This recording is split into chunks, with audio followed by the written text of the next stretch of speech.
All right, the Karen Reed murder trial resumes this morning. It actually already did after the long holiday weekend. Back on the stand was ATF Special Agent Brian Higgins, whom we, of course, have heard from before. In fact, he testified all day on Friday. Higgins is a key witness for the prosecution. This morning, we saw a tense back and forth with the defense.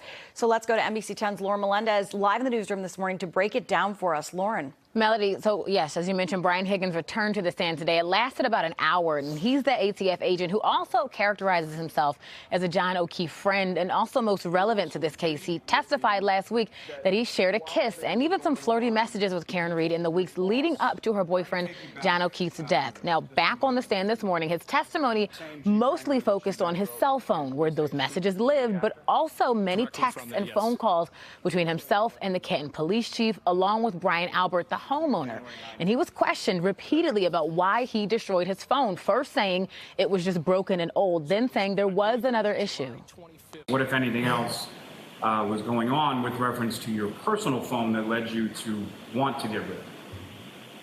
So in July of 2022, I had a target of an investigation I was working who alleged that he called me on my personal cell phone, and when I questioned him as to the fact how he obtained my personal telephone number, he told me that his girlfriend had obtained it off of open source internet, which I later confirmed that number was out there.